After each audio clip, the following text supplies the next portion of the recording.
కేసీఆర్ గారికి పైసల మీద ఆశ లేదు. పాపం ఆయనకు మీటింగ్ పెట్టాలంటే కూడా పైసలు ఎప్పుడు కావాలంటే అప్పుడు చూస్తారు ఎక్కడున్నాయని, కానీ అప్పటిదాకా ఆలోచన కూడా చేయరని. మరి అటువంటి కేసీఆర్ గారి మీద ఇంత కుట్రపూరితంగా అభాండాలు ఎందుకు వేస్తున్నారు? వేసేటటువంటి అవకాశం ఎవరిచ్చారు అన్నది కూడా ఇవాళ బీఆర్ఎస్ పార్టీ శ్రేణులు కూడా ఆలోచన చేయాలి, తెలంగాణ ప్రజలు కూడా ఆలోచన చేయాలి. ఎందుకోసం వస్తుంది కేసీఆర్ గారికి అవినీతి మరక ఎవరి వల్ల అంటింది అలా? అది ఆలోచన చేసుకోవాలి కదా మనం కూడా.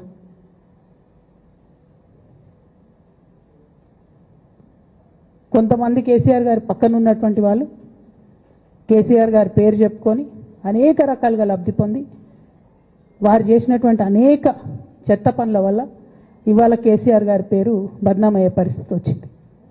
అయినా మళ్ళీ వాళ్ళనే మోస్తాం, అయినా మళ్ళీ వాళ్ళనే ముందుకు తీసుకెళ్తామని అనుకుంటే పార్టీ ఎట్లా ముందటికి పోతుంది?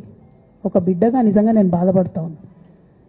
ఇవాళ 5 సంవత్సరాలు ఇరిగేషన్ మంత్రిగా చేసినటువంటి హరీష్ రావు గారిది మేజర్ పాత్ర లేదా దీంట్లో? అందుకే కదా కేసీఆర్ గారు వారిని సెకండ్ టర్మ్లో తప్పించిండ్రు. ఈ మొత్తం కాళేశ్వరం ఎపిసోడ్లో కేసీఆర్ గారికి మరక అంటిందంటే 2-3 వ్యక్తులు కారణం. మాజీ రాజ్యసభ సభ్యుడు ఒకలైతే, హరీష్ రావు గారు ఒకలైతే, మేఘా కృష్ణారెడ్డి గారు ఇంకోడు, మేఘానో బోగానో ఏదో. ఈ పెద్ద పెద్ద కాంట్రాక్టర్లు అందరితో కుమ్మక్కై కేసీఆర్ గారు ప్రజల కోసం ఆలోచన చేస్తే, నీళ్ల కోసం ఆలోచన చేస్తే, వీళ్ళు సొంత వనరుల కోసం, డెవలప్మెంట్ కోసం, ఆస్తులు పెంచుకోవడం కోసం ఆలోచన చేసి ఇవాళ మీ వల్ల రేవంత్ రెడ్డి లాంటి వ్యక్తి, తెలంగాణ ఉద్యమానికి సంబంధం లేని వ్యక్తి, కేసీఆర్ గారి కాలి గోటికి సరిపోని వ్యక్తి, ఆయన నిలబడి కేసీఆర్ గారిని చేయెత్తి చూపించి కేసీఆర్ గారి మీద సిబిఐ ఇవాళ నేను వేస్తా అని చెప్తున్నాడంటే కారణం ఎవరు దీనికి?